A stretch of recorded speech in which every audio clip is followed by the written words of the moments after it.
사도신경으로 우리의 신앙을 고백하며 1월 12일 수요일 새벽 예배를 하나님께 올려드리겠습니다. 전능하사 천지를 만드신 하나님 아버지를 내가 믿사오며 그 외아들 우리 주 예수 그리스도를 믿사오니 이는 성령으로 잉태하사 동정녀 마리아에게 나시고 본디오 빌라도에게 고난을 받으사 십자가에 못 박혀 죽으시고 장사한 지 사흘 만에 죽은 자 가운데서 다시 살아나시며 하늘에 오르사 전능하신 하나님 우편에 앉아 계시다가 저리로서 산 자와 죽은 자를 심판하러 오시리라. 성령을 믿사오며 거룩한 공회와 성도가 서로 교통하는 것과 죄를 사하여 주시는 것과 몸이 다시 사는 것과 영원히 사는 것을 믿사옵나이다. 아멘.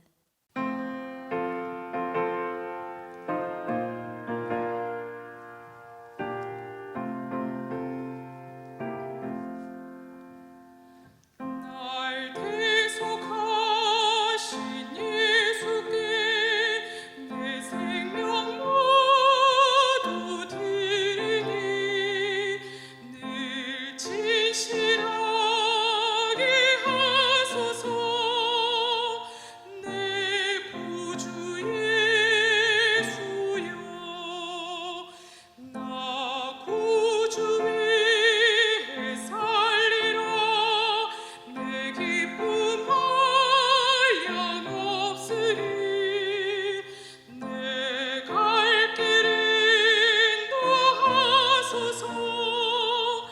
내 구주 예수여. 날 구원하신 예수를 일평생 의지하오니 날 영접하여 주소서. 내 구주 예수여, 나 구주 위에 살리라. 내 기쁨 한량없으리. 내 갈 길 인도하소서. 내 구주 예수여. 주 십자가에 달리사 날 자유하게 했으니 내 몸과 마음을 주 위에 다스게 하소서. 나 구주 위에 살리라. 내 기쁨 한량없으리. 내 갈 길 인도하소서. 내 구주 예수여. 오늘 우리에게 주시는 하나님의 말씀은 요한복음 4장 15절로 26절까지의 말씀입니다. 여자가 이르되 주여 그런 물을 내게 주사 목마르지도 않고 또 여기 물 기르러 오지도 않게 하옵소서. 이르시되 가서 내 남편을 불러오라. 여자가 대답하여 이르되 나는 남편이 없나이다. 예수께서 이르시되 내가 남편이 없다 하는 말이 옳도다. 너에게 남편 5이 있었고 지금 있는 자도 내 남편이 아니니 내 말이 참되도다. 여자가 이르되 주여 내가 보니 선지자로소이다. 우리 조상들은 이 산에서 예배하였는데 당신들의 말은 예배할 곳이 예루살렘에 있다 하더이다. 예수께서 이르시되 여자여 내 말을 믿으라. 이 산에서도 말고 예루살렘에서도 말고 너희가 아버지께 예배할 때가 이르리라.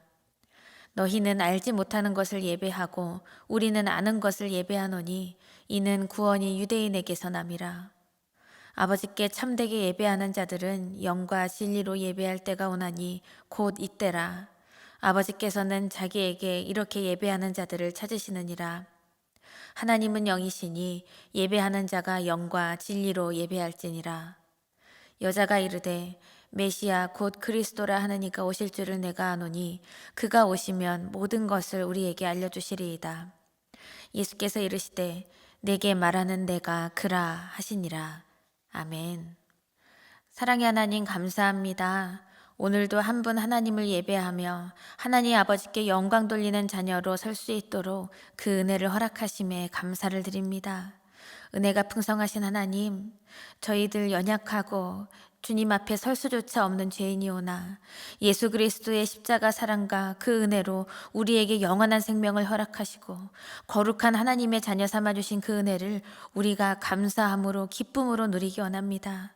그래서 성령님의 인도하심 따라 우리의 믿음이 날마다 깊어지고 넓어지는 은혜를 누리게 하시고 우리가 온전한 예배자로 설 수 있도록 주님의 능력을 부어 주시옵소서. 모든 것을 주님께 맡기며 예수님의 이름으로 기도드립니다. 아멘. 할렐루야. 오늘 하루의 가장 첫 시간을 하나님께 올려드리며 영광의 예배자로 서신 우리 모든 예배자들에게 하나님의 사랑과 평강이 충만하게 임하시기를 간절히 축원합니다. 이 시간 말씀을 통해서 하나님 아버지의 마음을 깨닫고 또한 그 말씀을 온전히 살아낼 수 있는 그 능력이 우리에게 임하기를 간절히 소망합니다. 오늘 함께 읽으신 요한복음 4장 말씀을 보시면 예수님께서 유대 예루살렘에서 다시 갈릴리로 돌아가기 위해 사마리아 땅을 통과하시다가 수가라는 동네에 들리셨을 때 한 여인과 만나십니다. 수가성 우물가에서의 이 만남은 그저 우연이 아니었습니다.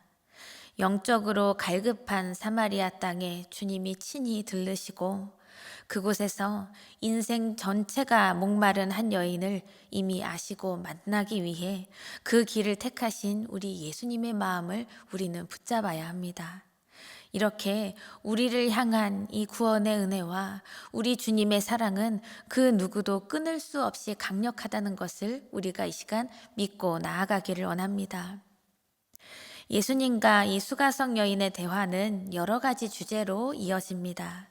먼저 대화가 영생에 대한 주제로 흘러가는데요.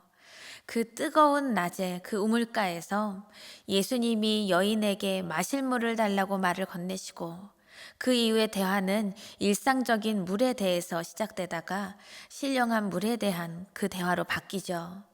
예수님은 이 여인에게 필요한 것이 하나님의 선물, 하나님의 생수라는 것을 알고 계셨습니다.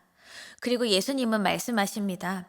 내가 바로 영원히 목마르지 않는 그 생수를 줄 수 있으며 야곱보다 더 크고 하나님께서 야곱에게 약속하신 하나님의 나라를 성취하러 왔다. 이렇게 말씀하십니다.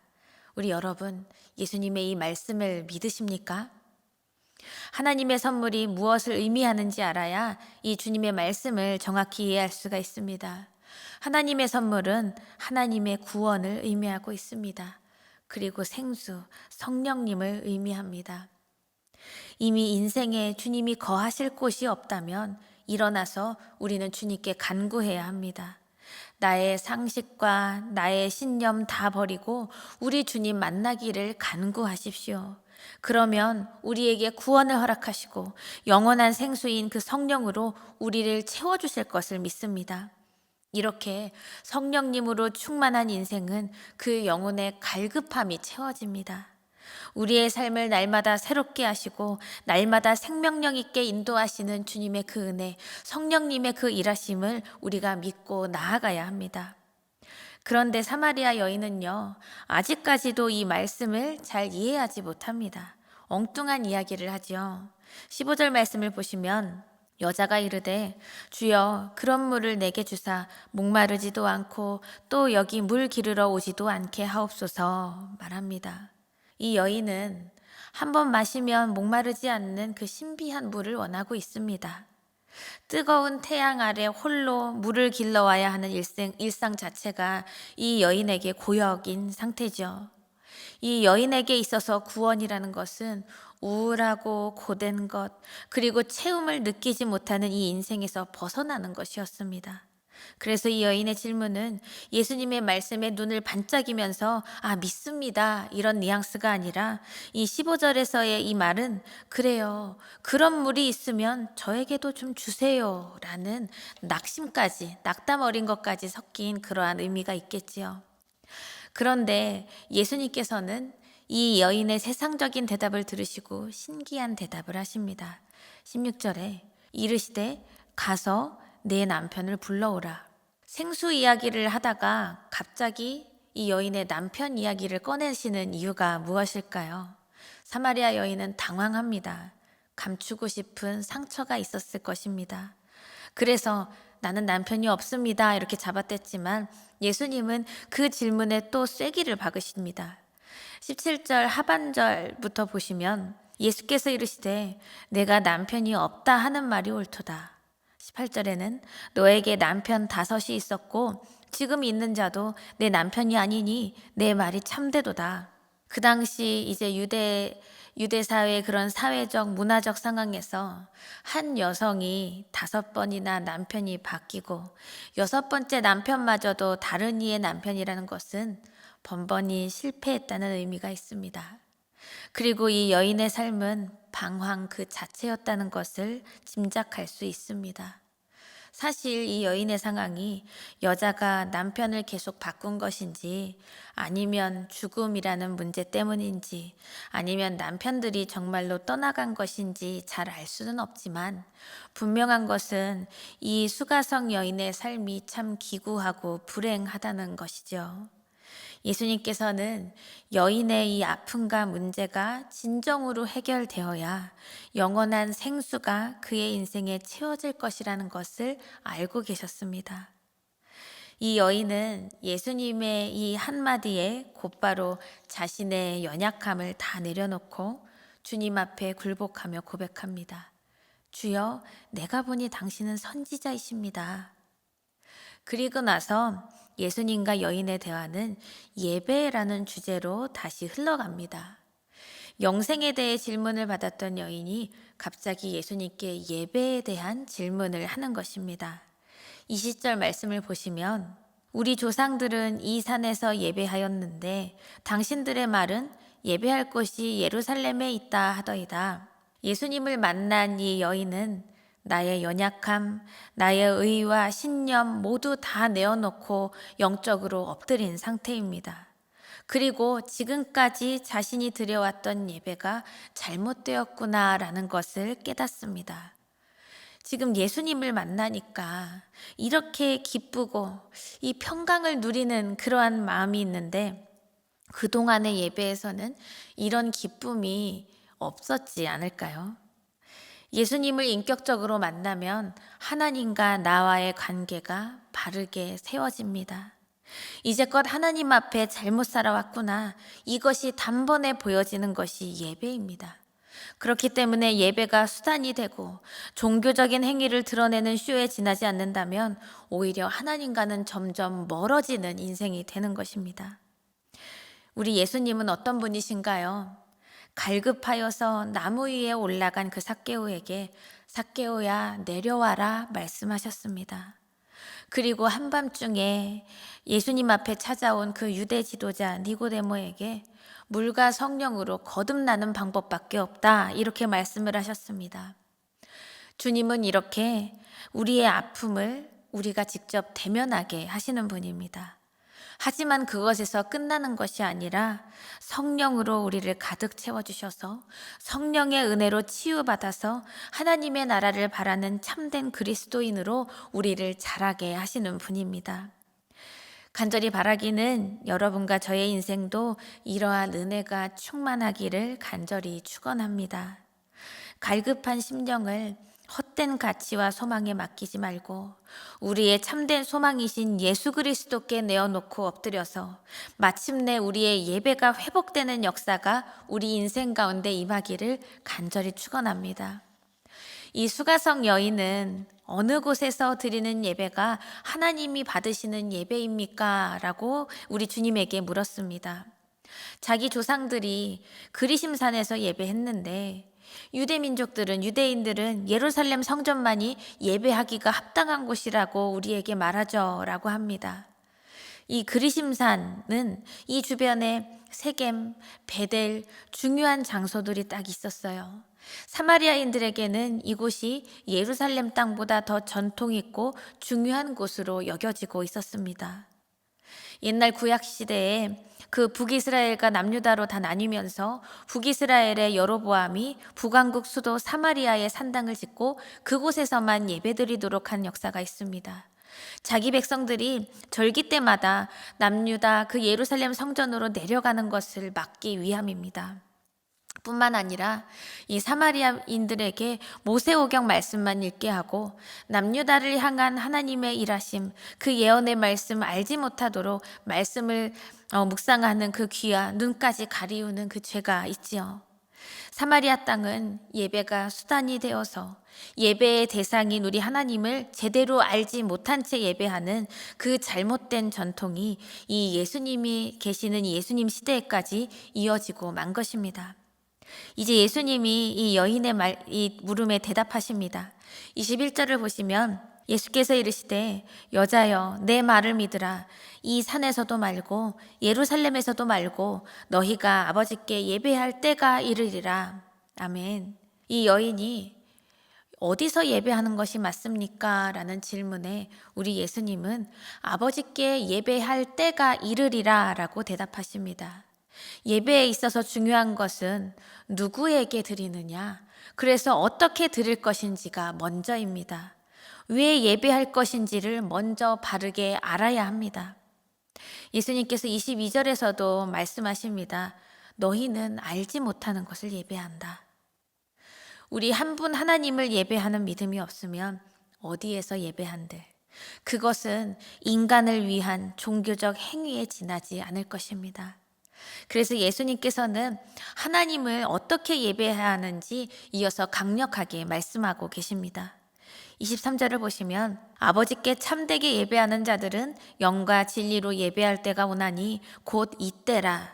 아버지께서는 자기에게 이렇게 예배하는 자들을 찾으시느니라. 24절 하나님은 영이시니 예배하는 자가 영과 진리로 예배할지니라. 아멘. 영이신 하나님께 진리 안에서 영적으로 참되게 예배해야만 합니다. 참된 예배는 예수 그리스도를 향한 믿음 안에서 시작합니다. 예수 그리스도께서 우리의 죄를 대속하시어서 우리는 예수 안에서 하나님과 화평을 누리고 하나님과의 그 관계가 회복되었습니다.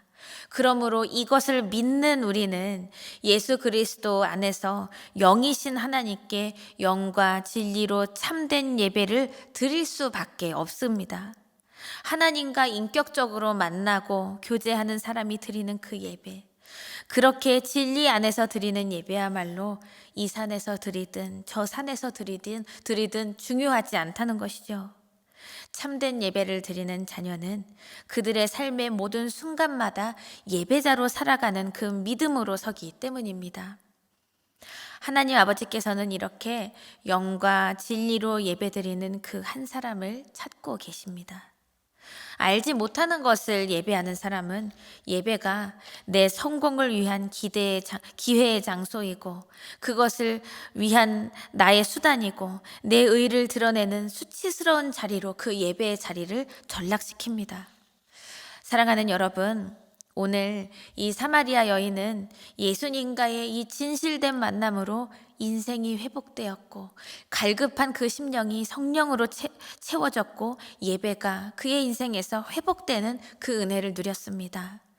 비로소 그 예수님을 메시아 곧 그리스도로 맞이할 준비를 하는 이 모습을 우리가 말씀을 통해서 볼 수 있습니다.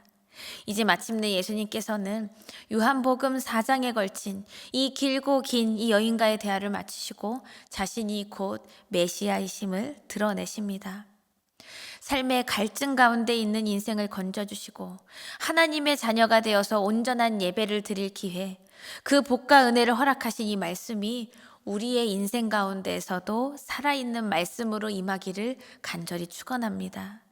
우리는 정말 예배를 드릴 때 영과 진리로 하나님을 예배하고 있는지 우리의 믿음을 이 시간 점검해야 합니다. 우리의 예배와 나의 삶과 나의 믿음이 분리되어 있지는 않은지요. 예수님을 인격적으로 만나서 하나님과의 관계가 회복되고 그렇게 참 하나님을 예배하는 참된 예배자로 설 때 예배의 장소가 중요한 것이 아니라 삶의 모든 순간을 예배자로 또한 하나님과 연합하여 살아가는 그 복을 누릴 수 있는 줄 믿습니다. 그러므로 우리가 일터에서 우리가 행하는 모든 일이 예배의 모든 한 순서가 될 수 있도록 하나님 앞에 그 믿음으로 집중하며 나아가는 우리의 인생 되기를 원합니다. 그리고 우리의 가정에서도 우리 예배 드릴 때 하나님 앞에 서듯이 그렇게 서시기를 바랍니다. 또한 나의 생각과 나의 결정이 하나님을 예배하듯 먼저 하나님의 뜻 가운데 모든 것이 이루어질 수 있도록 하나님께 간구하며 하나님의 뜻을 우리가 붙잡아야 합니다. 하나님께서는 이렇게 삶의 모든 순간마다 또한 예배의 자리에서도 하나님을 향한 영광의 예배자로서는 이러한 참된 예배자를 이 시간 찾고 계십니다. 하나님이 찾으시는 예배자, 하나님을 소망으로 하나님을 참된 소망으로 두고 날마다 승리하는 우리 모두의 믿음이 되기를 간절히 축원합니다. 다 함께 주기도문 하시며 오늘 예배를 마치겠습니다. 하늘에 계신 우리 아버지여, 이름이 거룩히 여김을 받으시오며 나라가 임하시오며 뜻이 하늘에서 이루어진 것 같이 땅에서도 이루어지이다. 오늘 우리에게 일용할 양식을 주시옵고 우리가 우리에게 죄 지은 자를 사하여 준 것 같이 우리 죄를 사하여 주시옵고 우리를 시험에 들게 하지 마시옵고 다만 악에서 구하시옵소서. 나라와 권세와 영광이 아버지께 영원히 있사옵나이다. 아멘.